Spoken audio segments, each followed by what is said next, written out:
வணக்கம். இந்த வீடியோவில் நம்ம பார்க்க போகிறது பிரியாணி கேட்ட சூப்பரான ஒரு கிரேவி, கத்திரிக்காய் கிரேவி எப்படி செய்கிறதுன்னு பார்க்க போகிறோம். இந்த பிரியாணிக்கு ரொம்ப நல்லாயிருக்கும். வாங்க எப்படி செய்கிறதுன்னு பார்க்கலாம். பிரியாணி வீடியோஸ் கீழே டிஸ்கிரிப்ஷனில் லிங்க் இருக்குது, செக் பண்ணிக்கோங்க. கத்திரிக்காய் 1/4 கிலோ, புளி லெமன் சைஸ் ஊற வச்சுருக்கு, 1 டேபிள் ஸ்பூன் எள்ளு, 2 டேபிள் ஸ்பூன் வேர்க்கடலை, 2லேருந்து 3 வெங்காயம், அப்புறம் 10 பல்லு பூண்டு, கொஞ்சம் கருவேப்பிலை, 3 தக்காளி. தாளிக்கிறதுக்கு மிளகு, வெந்தயம், இஞ்சி பூண்டு பேஸ்ட், எண்ணெய், மிளகாய்த்தூள். இப்போ முதல்ல நம்ம எள்ளு நல்லா வறுத்துக்கலாம். இது ட்ரை ரோஸ்ட்டாக தான் பண்ணணும், எண்ணெய்லாம் ஊற்றணும்னு தேவையில்லை. எள்ளு நல்லா படப்படன்னு பொரிஞ்சதுக்கப்புறமா அதை எடுத்து வச்சுருங்க. அதுக்கப்புறம் வேர்க்கலையே வறுத்துக்கோங்க. இது பச்சை வேர்க்கலைங்கிறதுனால நல்லா வறுக்கணும். நீங்கள் வறுத்த வேர்க்கலை இருந்ததுன்னா அப்படியே யூஸ் பண்ணிக்கலாம். இது நல்லா தோல் உரிகிற அளவுக்கு நல்லா வறுத்துட்டு தோலை உரித்து வச்சுக்கோங்க. இப்போ இதே கடாயில் எண்ணெய் சேர்த்துக்கலாம், தாளித்து விட்டுடலாம். இதுக்கு நல்லெண்ணெய் தான் பயன்படுத்தணும், அப்போ தான் நல்லாயிருக்கும் டேஸ்ட்டு. கொஞ்சமாக மிளகு, அதுக்கப்புறம் வெந்தயம், வேறு எதுவும் சேர்க்கணுன்னு அவசியம் இல்லை தாளிக்க. இது நல்லா கொஞ்சம் பொரிஞ்ச உடனே நம்ம உரித்து வச்சுருக்க பூண்டு சேர்த்துக்கலாம், கருவேப்பிலை சேர்த்துடலாம். இது கொஞ்சம் எண்ணெயில் பொரியட்டும். அதுக்கப்புறமா வெங்காயம் சேர்த்துடலாம். இந்த கிரேவிக்கு வெங்காயம் தக்காளி நல்லா வதங்கணும்.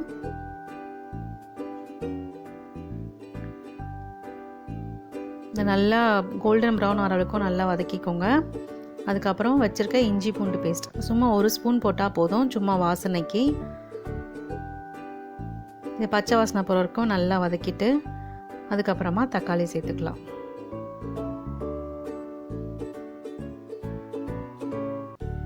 தக்காளி நல்லா மசிஞ்சு போகிற அளவுக்கு நல்லா வதக்கிக்கோங்க.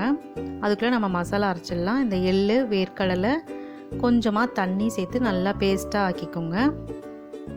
இந்த பேஸ்ட் ரெடி ஆகிடுச்சு. இப்போ இந்த வதங்கிட்டு இருக்க இதில் கத்திரிக்காவை சேர்த்துடலாம். கத்திரிக்காய் சேர்த்துட்டு நல்லா வதக்கி விட்டுக்கோங்க. இந்த எண்ணெயில் கத்திரிக்காய் நல்லா வதங்கணும்.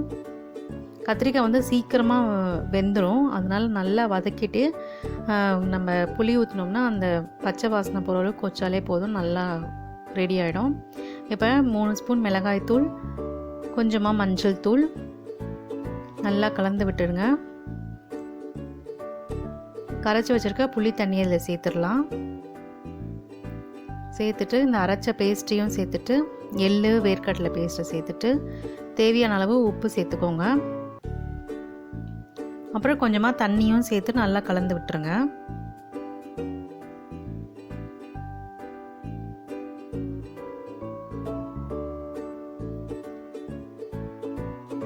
கத்திரிக்காய் வதக்கிற வரைக்கும் தான் லேட் ஆகும். இது கொதிக்கிறது சீக்கிரமாகவே நல்லா கொதிச்சிரும்.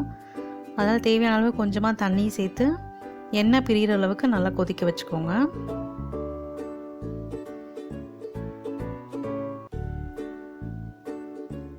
பாருங்கள், நல்லா கொதிச்சிச்சு. இப்போ ஒரு தடவை கிண்டி விட்டுடலாம். கத்திரிக்காய் இன்னும் கொஞ்சம் லைட்டாக வேகணும், அதனால் மூடி போட்டு இன்னொரு 5 நிமிஷம் நம்ம நல்லா கொதிக்க வைக்கலாம். மீடியம் ஃப்ளேமில் வச்சு கொதிக்க வச்சுக்கோங்க, இல்லைனா இதில் அடி பிடிச்சிக்கும்.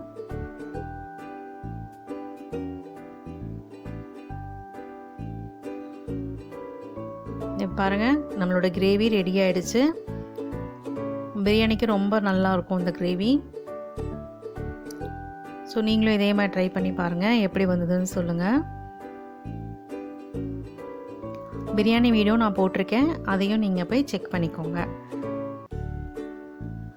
சுவையான பிரிஞ்சால் கிரேவி எப்படி செய்கிறதுன்னு பார்த்தோம். நீங்களும் இதே மாதிரி ட்ரை பண்ணி பாருங்கள். நன்றி.